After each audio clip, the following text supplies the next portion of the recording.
Hi guys, Damien Collins here from Cheeky Monkey Squash, and today we're going to talk about what is squash and what are the basic rules of squash.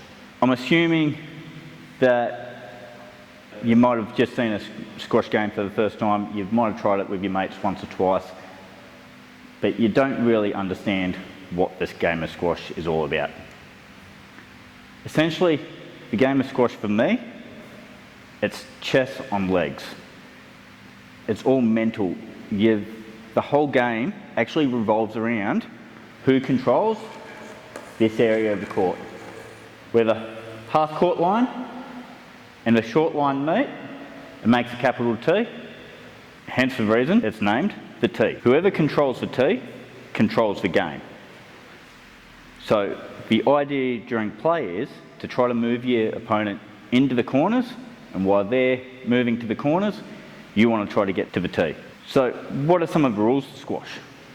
All right, let's start with the serve. When you first win the serve, you get to choose which side you start from. Most people start from the right-hand side because if they're playing a right-hander, they're playing to their opponent's backhand. Now, when we serve, we have to have at least 1 foot in the service box here, and that foot can't be touching the line at all. The serve then has to travel above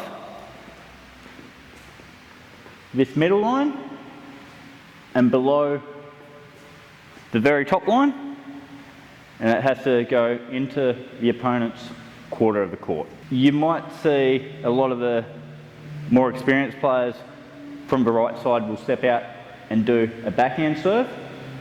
That's because it enables them to get to the tee a lot quicker.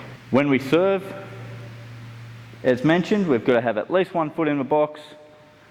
I'm going to aim about middle of the front wall and try to get it into my opponent's quarter of the court before moving to the tee.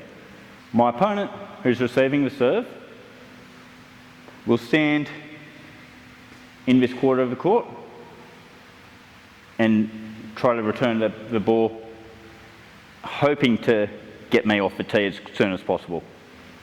During general play, the ball's only allowed to bounce once. It's not allowed to go above the top line at any stage of the game, and it's not allowed to hit below the bottom line on the front wall, and that's what we call the tin. Other than that, it's very similar to tennis with a lot of the rules. Ball can only bounce once. You're trying to move your opponent around the court, but unlike tennis, in squash, the lines are out. In general play, because we're in a reasonably small court, quite often we can get close to each other. In the event that your opponent's in the way, we ask for what's called a let, and then there's many rules that go into whose point it is when we ask for a let. The general rule of thumb, if you're just beginning out, ask for let for safety and replay the point. How do we score a game of squash? There's actually a few different ways of scoring. The most common one these days is it's a point for every rally you win, and we play to 11. In the event it gets to 10 all, it's win by 2 points. I will make some videos about lets, strokes, no lets, what each one of those actually are, but that will be in a later video. So as a quick recap, the general idea of a game is to control the tee. To start the rally, we've got to hit above the middle line and below the top line into our opponent's quarter of the court. The ball can't bounce twice and the lines are out.